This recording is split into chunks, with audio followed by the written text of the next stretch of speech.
Welcome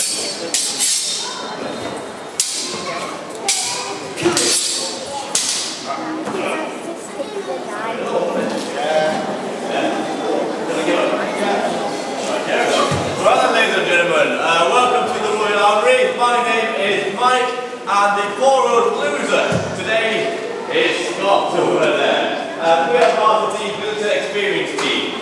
Now what we've just done for you is we've tried to recreate a two-handed sword fight, as you might have seen towards the end of the period. Now what we're going to do is we're just going to have a quick chat with you for a moment. First of all, Scott's going to tell you about the weapon. Then I'm going to tell you something about the techniques that I've been just showing you. So Scott, do that. Can we take flashes off, please? Okay, so I'm not going too long because we've got lots of little people who want to see us hanging and slashing at each other. But to start with, we've been playing with these things. Two-handed sword.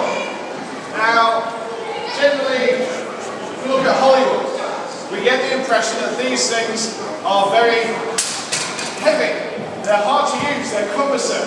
Really, the only way of using it is to really swing around your head and hope that at some point you slice through someone, and you probably will slice them clean in half. However, that's not really the truth about these swords. These things are fantastic weapons. They weigh about 5 to 7 pounds, so they're not as heavy as you might expect. They're really quite easy to handle. They are so well balanced that you can easily use it with one hand as you can with two.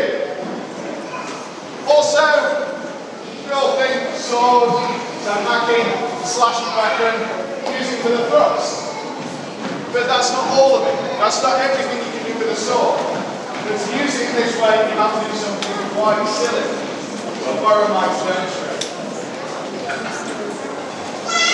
So obviously a sword has one handle, but you can do something pretty silly. Now what I'm going to do, don't do it at home, it's stupid, okay? Don't go into your knife and start throwing knives and throwing blades and stuff. Don't do it. But the idea is, if you grab hold of the blade and don't allow your hand to slip, it doesn't matter how sharp it is, it shouldn't cut you. Okay? So you put your hand flat on the blade, let the pressure spread evenly. Only if you slip to the side will it go through skin, muscle and bone and ankle.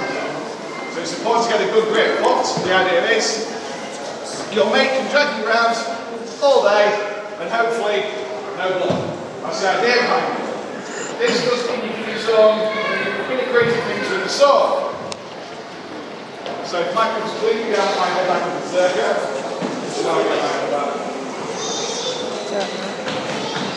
I can block the blow using the sword a bit like a shock absorber. Now from here, you never really want to block the blow directly. You want to redirect the energy out with any martial art. So I may direct it down to the cross, or I may do it down towards the point. But if you do that, don't have your fingers wrapped around because you'll have little hot dogs everywhere otherwise. So, from the middle, what I could do is put the sword to one side. Now, on some days, Mike likes to fight his armour, but he's still kind of wearing his own armour, his bone. A sword against bone doesn't always end well for the sword. So, it's important to go for the soft and speed bits. So we might aim for the eye, into the brain. Because I've got this half swording technique, it means I can aim especially well. And even look at which eye I want to pop. I could also go in for the neck. My favourite, up into the armpit, crank it up, through the lungs, crank it again, through the guts, and out the bottom bit. And down again. This time I'm going to use my axe. Now obviously I don't have any places to stash an axe, so I must have it somewhere. It's there. So this is scary, Mike. This is a favourite technique of the Germans. It's called the Mordschlag, or the murder blow. You're literally punching through the top of the skull with the cross.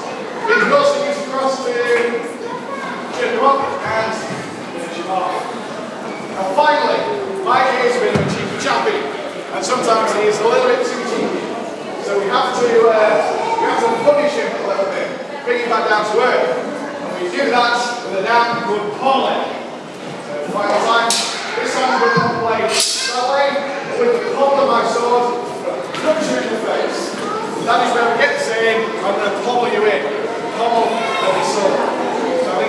Mike's going to back on me.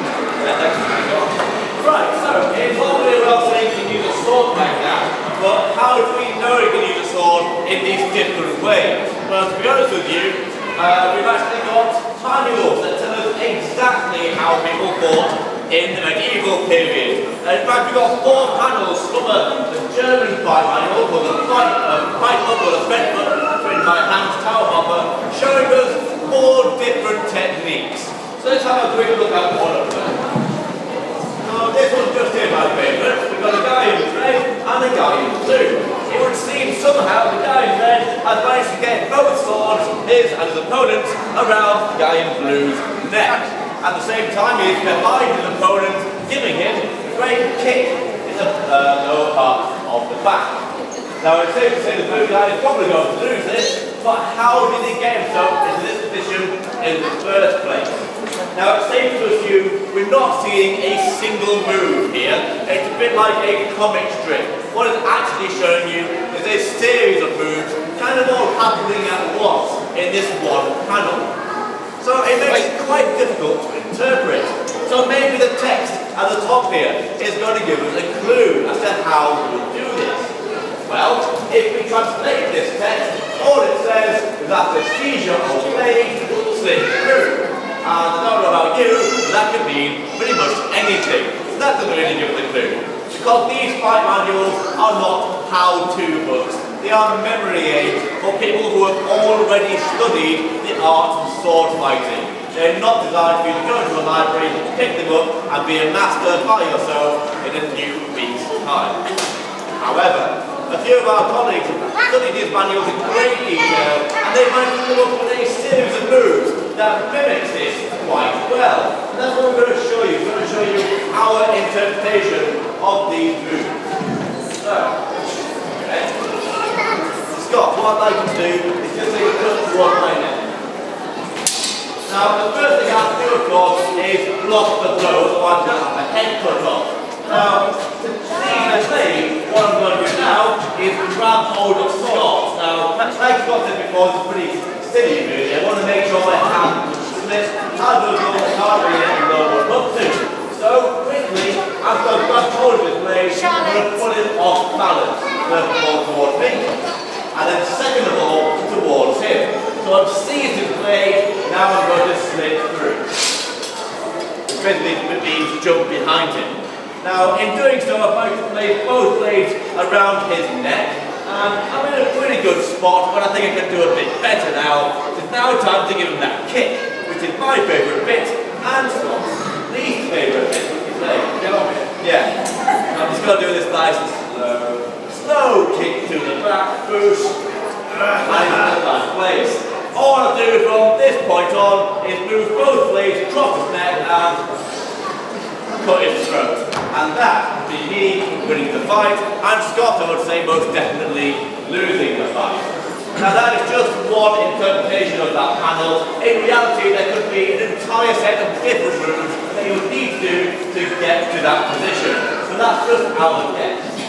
So, speaking of guesswork, let's do a little bit more. What we're going to do now is just talking through the very first section of the fight we've shown you, giving you the target and the intention behind each of the